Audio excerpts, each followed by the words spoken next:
ఓం గం గణపతియే నమః. స్వర్ణలక్ష్మి నమస్తే అస్తు. పరబ్రహ్మ స్వరూపిణి రాజ్యం దేహి ధనం దేహి సర్వకామాంచ దేహి మే.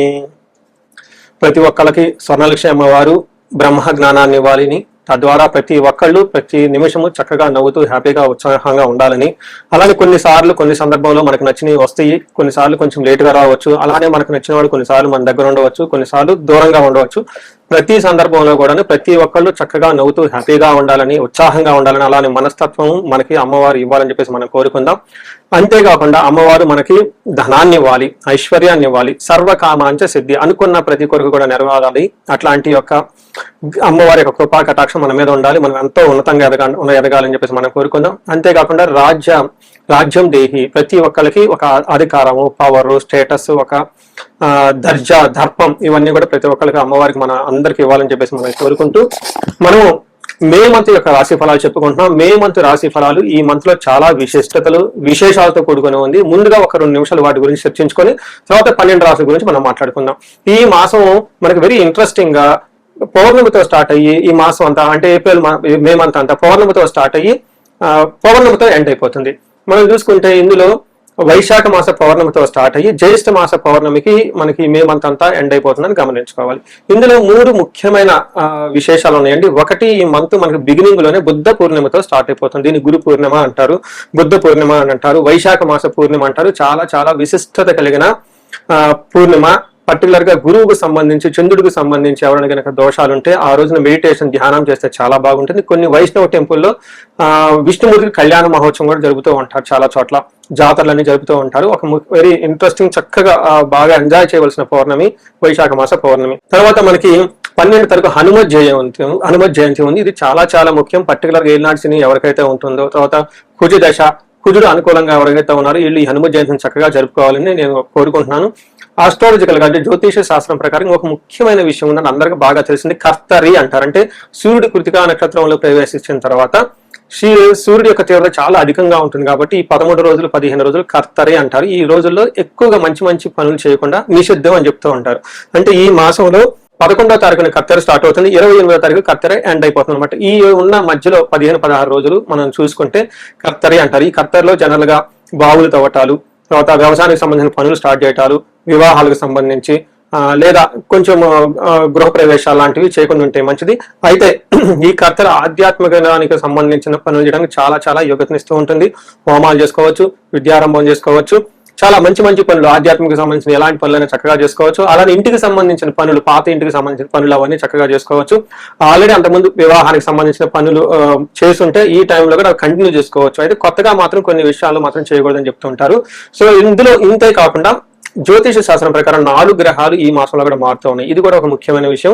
మనం ఇక ముందు వీడియోలో ఈ 4 గ్రహాల యొక్క ఇంపాక్ట్ ప్రతి రాశికి ఎలా ఉందో మనం తెలుసుకుందాం. మనం తులారాశి చూస్తే మే మంత్ లో ఎలా ఉందో మనం సూక్ష్మంగా తెలుసుకుంటే ఇది చాలా ఛాలెంజింగ్ గా ఉంది. అంటే కొన్ని విషయాల్లో సపోర్టివ్ గా ఉంది, కొన్ని విషయాల్లో కొంచెం ఇబ్బంది పెట్టే విధంగా ఉంది. ముఖ్యమైన గ్రహాలు గమనించుకుంటే సూర్యుడు, కుజుడు అనుకూలమైన పరిస్థితుల్లో కంటే కూడా ఇబ్బందులు పెట్టే విధంగా ఉన్నారని గమనించుకోవాలి. తద్వారా ఈ మంత్ అంతా చక్కగా మీరు ప్లాన్ చేసుకుంటే చాలా జాగ్రత్తగా ముందుకు వెళ్ళిపోవచ్చు. ముందు ఎలా ఉంది ఏంటో తెలుసుకోబోయే ముందు చిత్త 2, 3, 4 పాదాలు, హస్త 1, స్వాతి 1, 2, 3, 4 పాదాలు, విశాఖ 1, 2, 3 పాదాలు అంతా తులారాశిలో ఉంటారని గమనించాలి. మనం పేరు బలం ప్రకారం చూసుకుంటే వీళ్ళకి రారి, రూరేరో, తాతి, తూటే అన్న అక్షరాలంతా కూడా మనకి తులారాశిలో ఉంటారు. మనకి లఘు గోచారం, సూక్ష్మ గోచారం కాన్సెప్ట్ ప్రకారం తీసుకుంటే వార్తల్లో ముఖ్యాంశాలాగా ఈ మంత్ అంతా ఎలా ఉంటుందో మనం తెలుసుకోవచ్చు. అందులో భాగంగా చూస్తే సూర్యుడి వల్ల యాత్రలు చేసే అవకాశం ఎక్కువగా ఉంటుంది, కానీ శారీరకంగా బాగా టైర్డ్నెస్ అయిపోతారు, డీహైడ్రేషన్ అయిపోయి టైర్డ్ గా ఉండే అవకాశం ఎక్కువగా ఉంటుంది. ఫస్ట్ 15 డేస్ కుజుడు చాలా చక్కగా సపోర్ట్ ఇస్తూ ఉన్నారు, సంపదలు వస్తుంటుంది. తర్వాత శారీరకంగా అగైన్ చాలా ఇబ్బందులు పెట్టేసి భార్యకు కానీ మీకు కానీ ఇబ్బందులు పెట్టే విధంగా ఉంటుంది. బుధుని వల్ల పుత్రుల ద్వారా లాభం ఉంటుంది. శుక్రుడి వల్ల స్త్రీ సుఖాప్తి అంటే స్త్రీల ద్వారా లాభం ఉండే అవకాశం ఎక్కువ ఉంటుంది. అంటే చూసుకుంటే మిక్స్డ్ గా ఉంది. సూర్యుడు, కుజుడు కొంచెం ఇబ్బంది పెడుతూ ఉన్నాడు, మిగతా గ్రహాలు కొంచెం యావరేజ్ గా ఉన్నాయని చెప్పుకోవచ్చు. ఇప్పుడు మీరు గమనించుకుంటే ఒక్కొక్క నక్షత్రం ద్వారా ఇప్పుడు మీరు గమనించుకుంటే 8th హౌస్ లో సూర్యుడు మీకు వెళ్తూ ఉన్నాడు. అంటే 7th నుంచి 8th హౌస్ కు వెళ్ళడంతో ఓవరాల్ గా ఈ ట్రాన్సిషన్ అనేది అంత మంచిది కాదు అని చెప్తారు. ఏ విధంగా అంటే మన మహర్షులు సంస్కృతంలో ఏం చెప్తారు, దుర్దోష శత్రు సంవాదో గమనాగమన గద దుఃఖ వార్తాశ్రుతం శైవ అస్తమస్తే యథారవి అంటారు. 8వ స్థానంలో రవి ఉంటే ఏమవుతుంది గుర్తుపెట్టుకుని దుర్దోష అంటే మీకు చెడు పనులు చేయాలన్న ఆలోచన మీకే వస్తుంది. స్మార్ట్ వర్క్ గా చేద్దాం, ఎవరు చూస్తున్నారులే కొంచెం ఎస్కేప్ వెళ్ళిపోదాము అని చెప్పే ఆలోచన ఉంటుంది. సంవాద శత్రు సంవాద మీరంతా మీరే పోయి మీ శత్రువులతో గొడవలు పెట్టుకునే అవకాశం ఉంటుంది. గమన వెద అంటే వచ్చేటప్పుడు పోయేటప్పుడు ప్రయాణాలు చేస్తూ ఉంటే వాటిలో మీకు ఎలాంటి ఉపయోగం కలగదు. దుఃఖ వార్త శృతం చైవ ఒక బ్యాడ్ న్యూస్ ఇనే అవకాశం ఎక్కువ ఉంటుంది. కొంచెం జాగ్రత్తగా ఉండటం ఎంతైనా అవసరం.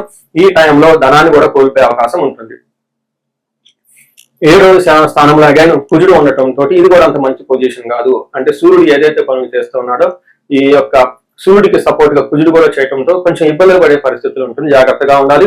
ముఖ్యంగా ఏం చెప్తూ ఉంటారు, అన్న వస్త్రాది రాహిత్యం సదా క్లేశ జీవనం స్వబంధుది కువాత పుత్ర భాతృణం క్రోధ సప్తమస్తే భవేత్ కుజ అంటారు. అంటే 7వ ఇంట్లో కుజుడు ఉంటే ఏమవుతుంది, చాలా అటెన్షన్ పే చేయండి. అన్న వస్త్రాది రాహిత్యం టయానికి భోజనం చేయకుండా, ఓకే టయానికి మనం ఫ్రెష్ గా నీట్ గా ఉండకుండా అంతా ఫుల్ బిజీగా ఉండే అవకాశం ఉంటుంది. తర్వాత భోజనం చేయడానికి కూడా టైం ఉండదు, అలా ఉంటుంది. అంతేకాకుండా సదా క్లేశం ఎప్పుడు ఏదో ఒక బాధ టెన్షన్ తో ఉంటుంటారు. స్వబంధువి మీకు కావాల్సిన బంధువులే వల్ల మీకు భయపడే అవకాశం ఉంటుంది.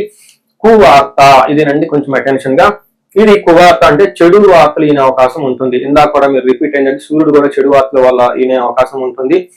కుజుడు వల్ల కూడాను మీకు చెడు వార్తలు ఈనే అవకాశం ఉంటుంది. భాతృణాం క్రోధ అంటే మీకు అన్నదమ్ములతోటి లేదంటే కొడుకులతోటి పిల్లలతోటి గొడవలు అయ్యే అవకాశం ఉంటుందని మనకి చెప్తూ ఉంటుంది. అయితే కుజుడు ఒక మంచి కూడా చేస్తాడంటే అది ఏంటంటే ప్రాఫిట్ బాగుంటుంది, ప్రోగ్రెసివ్ గా ఉంటుందని గమనించాలి. అయితే ఇవన్నీ 2 గ్రహాలు ఇబ్బంది పెడుతున్నా మీకు చక్కగా సపోర్ట్ ఇచ్చే గ్రహం ఎవరంటే శుక్రుడు.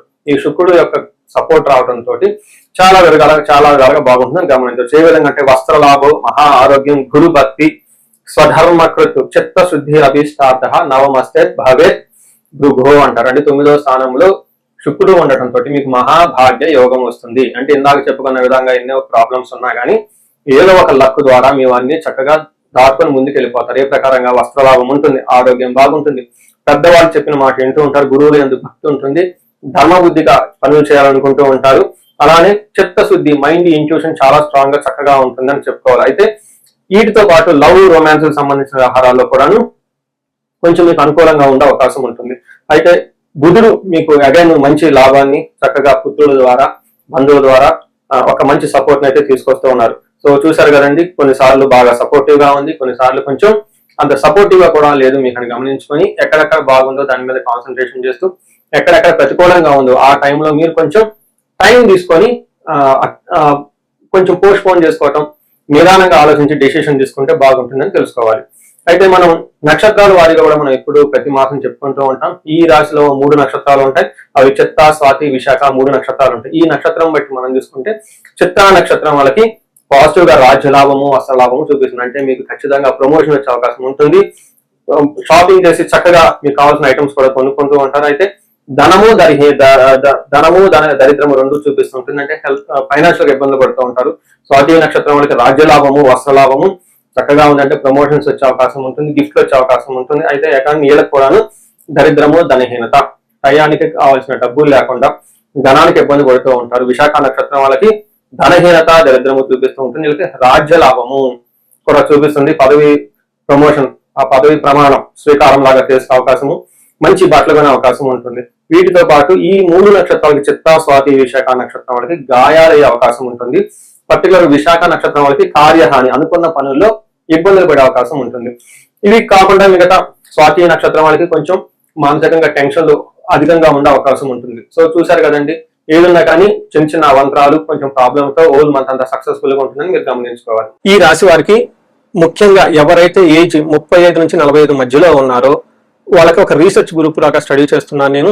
ఎవరికైనా గనక ఆర్థికంగా ఇబ్బందులు పడిపోతూ ఉంటే స్వర్ణలక్ష్మి విశేష హోమం అని ఉంటుంది, దాన్ని చక్కగా జరిపించుకోండి. తద్వారా మీకు బహుముఖ ఆదాయము, వనరుల ద్వారా వచ్చే అవకాశం ఉంటుంది. మల్టీ సోర్సెస్ ఆఫ్ ఇన్కమ్ వస్తుంది. అంతేకాకుండా భార్యాభర్తల మధ్య చాలా చక్కగా అన్యోన్యంగా ఉండాలి, అభివృద్ధి జరగాలనుకున్నప్పుడు అన్యోన్య దాంపత్య పాశుపత అభిషేకము లేదా విశ్వావసు గంధర్వరాజ అభిషేకం అని ఉంటుంది, దాన్ని చక్కగా జరిపించండి.